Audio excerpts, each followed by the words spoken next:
안녕하세요, 사진 찍는 회계사입니다. 오늘의 주제는 짜잔 요거 미러리스 시대의 기초 상식, 기계식 셔터, 전자선막, 전자식 셔터 요 얘기를 해드릴까 하는데, 미러리스에서는 셔터를 이렇게 세 가지로 설정할 수 있고요. 얘네의 특성과 한계를 조금 명확하게 이해를 하고 계셔야 촬영하다가 문제가 생기지 않을 수 있습니다. 그래서 거의 필수라고 할 수 있는데요. 이 중에서 가장 쉬운 게 요거 기계식 셔터라고 볼 수 있습니다. 이 기계식 셔터 같은 경우에는요, 요 마운트 뒤쪽에 이렇게 셔터가 지금 보이시죠? 요게 물리적으로 왔다 갔다 하면서 촬영이 되는데, 실제로 어떻게 촬영이 되는지 한번 영상으로 보시죠. 먼저 DSLR 셔터를 누르면요, 위로 올라가고 착 이렇게 촬영이 되는 건데, 순간 지나가서 뭐가 보이는지 모르겠잖아요. 다시 보시자면은 먼저 미러가 올라가요. 그 다음에 선막이 열리고 그 다음에 후막이 닫히면서 촬영이 됩니다. 다시 셔터를 누르면 미러가 올라가고 그 다음에 선막이 열리면서 촬영이 시작되는 거예요. 지금 센서가 보이잖아요.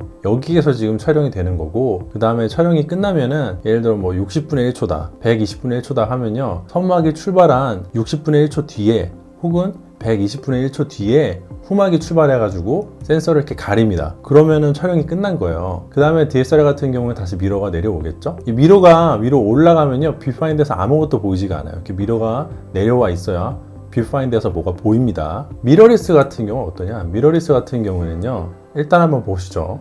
셔터를 누르면 착 열리고 착 닫히고, 뭔가 조금 지저분하죠, 움직임이. 다시 보실게요. 셔터를 누르면요, 먼저 셔터망이 내려와서 센서를 가리고 촬영을 할 준비를 합니다. 그 다음에 선막이 열리고 촬영 시작. 이 센서가 빛에 노출이 됐잖아요. 지금 촬영이 되는 거예요. 그래서 설정한 셔터 스피드대로 촬영을 하고, 그 시간 뒤에 후막이 출발을 합니다. 그래서 후막이 출발해서 탁 하고 닫히죠. 이런 촬영 끝. 근데 이렇게 셔터가 센서막을 가리고 있으면요, 미러리스 같은 경우에는 현재 센서에 보이는 화면을 실시간으로 비디오처럼 뷰파인더나 LCD 액정에 보여줘야 되는데 아무것도 안 보이잖아요, 이러면요. 그래서 다시 자리 잡고 내려가서 센서가 열립니다. 이러면서 센서에 보이는 이미지를 LCD 액정이나 전자식 뷰파인더를 통해서 여러분들한테 실시간으로 비디오 녹화하듯이 보여주는 거예요. 이렇게 구동하는 셔터를 흔히 포컬 플레인 셔터라고 부르는데요. 사실 요거 관련해서는 얘기할 게 좀 더 있어요. 얘네 움직이는 속도랄지 선막과 후막의 관계랄지. 하지만 여기까지만 말씀을 드리고 별도의 내용은 또 별도의 영상으로 다루도록 하겠습니다.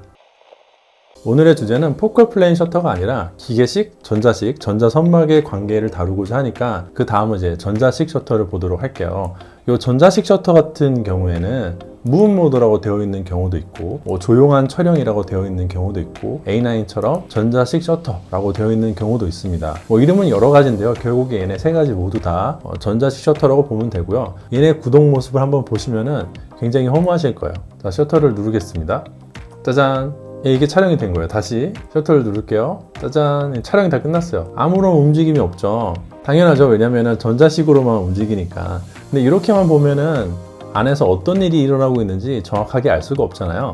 그래서 그림을 준비를 했는데, 요게 왼쪽이 글로벌 셔터고요, 오른쪽이 롤링 셔터입니다. 전자식 셔터 같은 경우에 셔터를 누르잖아요. 그러면 센서에 순간적으로 전원을 오프를 한 다음에 온 해가지고 그 순간 데이터를 읽어드리는데요, 글로벌 셔터는 왼쪽처럼 센서에 있는 모든 정보를 한 번에 반짝하고 읽어내는 것을 말하고요, 전자식 셔터 같은 경우는 오른쪽처럼 센서에 있는 모든 데이터들을 한 번에 읽는 게 아니라 위에서부터 아래로 차근차근 내려오는 것을 말합니다. 제가 스피드가 빠르면요, 흔히들 리드아웃 스피드가 빠르다 이렇게 어려움으로 표현합니다. 이렇게 위에서 아래로부터 내려오는 속도를 리드아웃이라고 해요. 그래서 여러분들 딱 보시기에도 글로벌 셔터가 뭔가 좀 더 좋아 보이고 롤링 셔터는 좀 안 좋아 보이죠. 다만 여러분들이 가지고 계신 거의 대부분의 카메라들은요, 롤링 셔터입니다. 글로벌 셔터 같은 경우는 굉장히 과학적인 용도로 사용되는 값비싼 고가의 장비라든지, 아니면 센서가 굉장히 작은 CCTV에서 주로 활용이 된다고 보시면 될 것 같습니다. 이 글로벌 셔터보다는 롤링 셔터가 구현하기가 좀 더 효율적이고요, 단가가 저렴해서 대부분의 컨슈머 레벨의 카메라에서는 이 롤링 셔터를 쓰는데, 이러다 보니까 몇 가지 문제점이 있어요. 왜 그러냐면은 이 글로벌 셔터 같은 경우는 데이터를 한 번에 빡 하고 읽어드리니까 좀 과부하가 걸린다고 직관적으로 이해하시면 될 것 같고요. 롤링 셔터는 위에서부터 한 줄 한 줄 내려오기 때문에 그 데이터를 순차적으로 처리하면 돼서 이렇게 과부하가 크게 걸리지 않는 그 정도. 약간 설명이 엉망이긴 한데, 아니 왜 밥을 먹을 때요, 한 숟가락씩 먹으면 안 체하는데 밥 한 공기를 한 번에 먹으면 체하잖아요.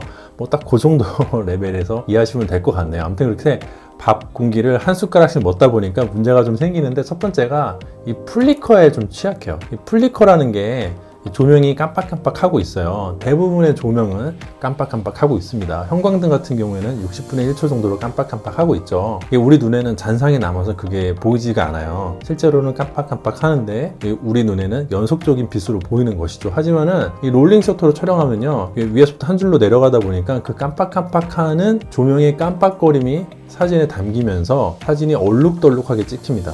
어떻게 찍히는지 좀 더 보여드릴게요. 그리고 스트로브를 사용하는 게 힘들어요. 스트로브를 사용하기 위해서는 지금 현재로서는 기계식 셔터를 사용해야 되는데, 얘를 강제로 싱크를 맞추면 A9 같은 경우는 촬영이 되긴 됩니다.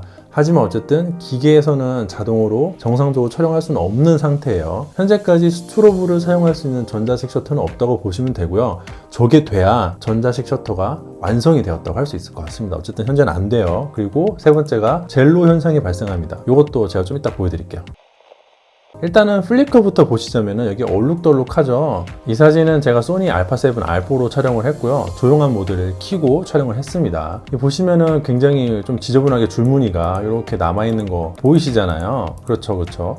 이게 왜 이렇게 촬영이 되냐면은, 아까 롤링 셔터는 위에서부터 아래로 내려온다고 했죠. 한 줄 한 줄 읽어서 내려오잖아요. 근데 그때 얘가 여기를 지나갈 때는 조명이 켜져 있었어요. 그리고 그 다음 밑줄 내려올 때는 조명이 꺼진 것이죠. 왜 꺼지냐? 깜빡깜빡 하니까. 그 다음에 여기 지나갈 때 또 깜빡하고 켜지고, 여기 지나갈 땐 꺼지고, 여기 지나갈 땐 또 깜빡하고 켜지고, 이런 식으로 그 한 줄 한 줄 데이터를 읽고 내려오는데, 그때 조명이 깜빡깜빡 하고 있으니까 이렇게 줄무늬가 잔상에 남는 것입니다. 이게 몇 번 깜빡였는지 볼까요?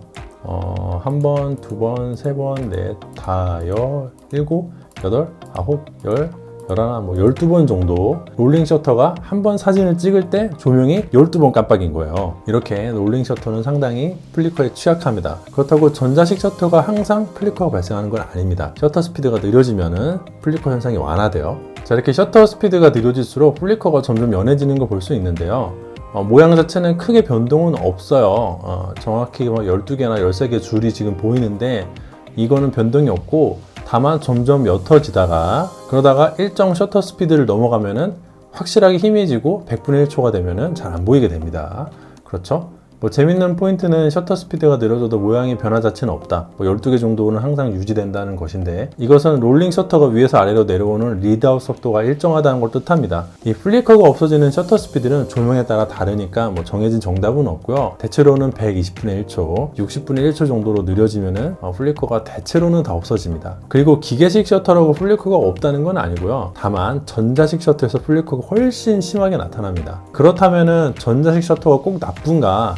그건 아니에요. 이 해결책이 적층형 센서라고, α9 같은 경우에는 요 적층형 센서를 채용했는데, 이러면은 굉장히 플리커로부터 자유로워집니다. 자, 이 사진들은 제가 가지고 있는 α9으로 촬영한, 그것도 전자식 셔터로 촬영한 사진들인데요. 어떠신가요? 뭔가 화면의 위아래가 약간씩 얼룩덜룩하긴 한데 아까처럼 심하게 플리커가 나타나진 않죠. 이 사진 하나만 놓고 보면은 좀 흐려서 잘 보이지 않지만, 사진 여러 개를 보다 보면은 분명히 뭔가 그 얼룩덜룩한 게 지나가거든요. 어쨌든 적층형 센서를 사용했다고 해서 100% 플리커에서 자유로운 건 아닌데, 그래도 아까 α7 R4의 그 엄청난 줄줄이랑 비교해 보면은 A9 같은 경우는 굉장히 양호하다는 것을 알 수 있습니다. A9도 롤링 셔터긴 롤링 셔터인데, 센서를 윗줄부터 한 줄씩 내려오는 요 리드아웃 스피드가 다른 카메라의 전자식 셔터에 비해서는 엄청나게 빨라요. 이거를 졸라 빠르게 읽어 내려오면은 충분히 저렇게 플리커를 방지할 수가 있는 것이죠. 정확하게 어느 정도인지는 알 수 없지만, 제가 저번에 측정해 본 결과는 120분의 1초 정도로 추정이 됩니다. 그 다른 카메라의 전자식 셔터가 어느 정도일지는 모르겠지만 그거보다 한참 못 미치고요. 지금 같은 경우에는 α9이 좀 값이 비싼 제품인데, 그래서 이렇게 적층형 센서를 사용하려면 돈을 많이 줘야 하는데요. 미래에는 저렴한 보급기에도 적층형 센서가 들어와서 우수한 품질의 전자식 셔터를 활용할 수 있길 희망해 봅니다.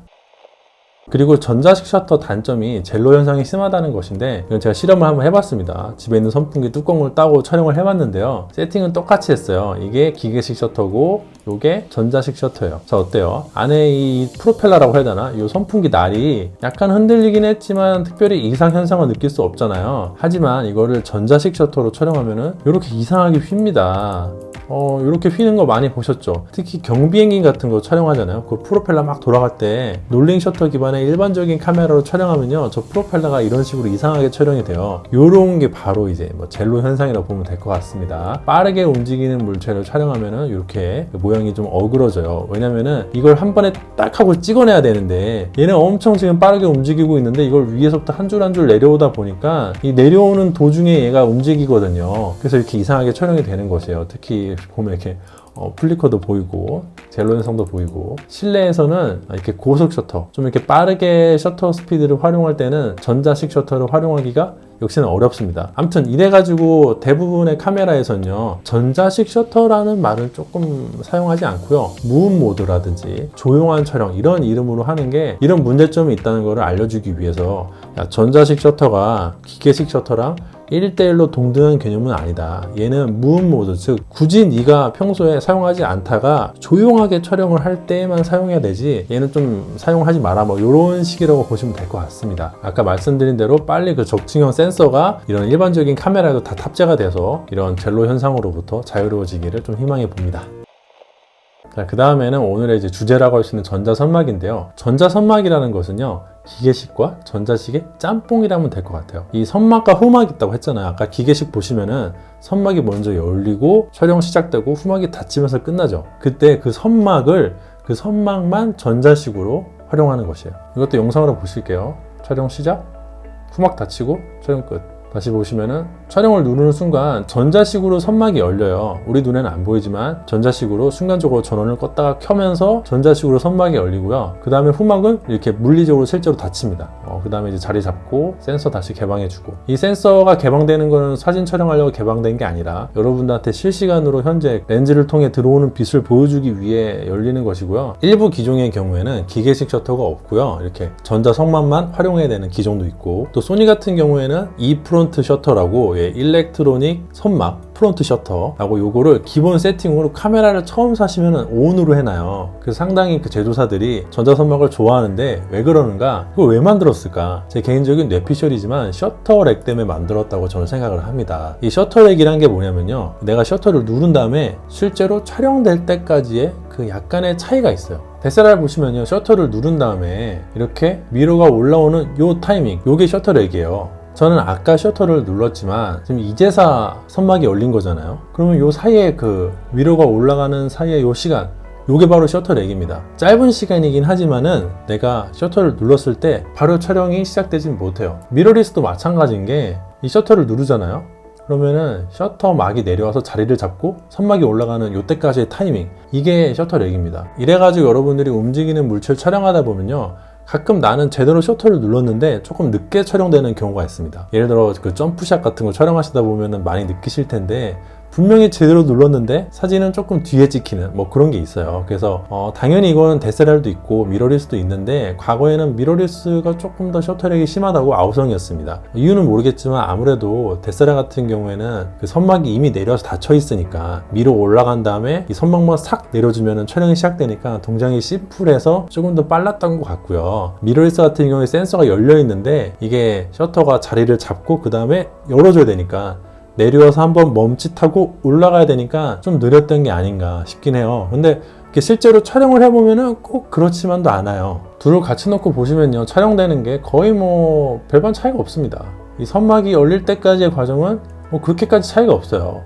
거의 비슷해요. 그래서 요즘 나온 제품들은 꼭 느린 건 아닌데 예전에 나왔던 애들이 많이 느려가지고 이거 만든 게 아닐까, 저는 뭐 개인적으로 그렇게 추측하고 있습니다. 아니면 말고요. 뭐 어쨌든 전자선막을 활용하면요, 셔터렉을 해결할 수가 있습니다. 이 전자식으로 열기 때문에 내가 이 셔터를 누르는 순간 즉각적으로 반응해서 바로 선막이 열리고요, 후막은 그 뒤에 따라와서 닫히면 되니까 뭐 저런 셔터렉을 극복할 수는 있어요. 거의 완벽에 가깝게. 하지만 문제가 좀 생기는데, 첫 번째는 보케 잘림 현상이 생기고요, 두 번째는 줄줄이 현상이 생깁니다. 이 줄줄이 현상은 그 정식적인 명칭은 아니고 제조사들 설명서에 보면 뭐 깜빡거림 뭐 이렇게 표현이 되는데요. 어쨌든 저는 이제 줄줄이라고 할게요. 이름이 어려우니까. 일단 보케 잘림부터 보시죠. 이렇게 보케가 있을 때 이게 100분의 1초로 촬영하면은 아무 문제가 없거든요. 근데 이거를 전자선막으로 8000분의 1초로 촬영하면 어떻게 되는가? 이렇게 됩니다. 이상하죠? 끝이 잘렸잖아요. 한번 셔터 스피드를 다시 느리게 해볼까요? 천천히 느리게 해보면은 이 점점 보케가 살아나는 걸 볼 수가 있어요. 그래서 한 1000분의 1초 정도를 지나서 800분의 1초가 되면은 굉장히 완화돼서 그 뒤로는 이 보케 잘리는 현상이 발견되지가 않는데 8000분의 1초일 때는요, 이게 굉장히 심하게 나타납니다.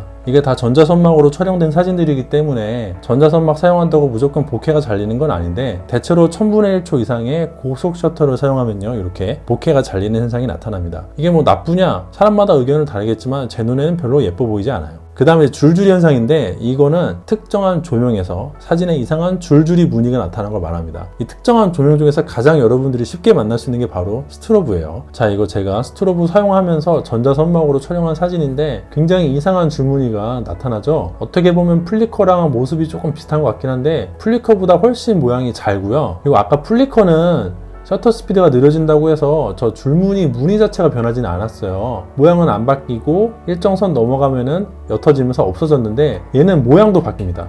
셔터 스피드가 빠르면은 조금 더 무늬가 간격이 짧고요, 셔터 스피드가 느려지면 무늬가 멀어져요. 그렇죠? 플리커랑 다릅니다. 이런 게 바로 이제 전자선막의 줄줄이 현상이라고 보시면 될 것 같아요.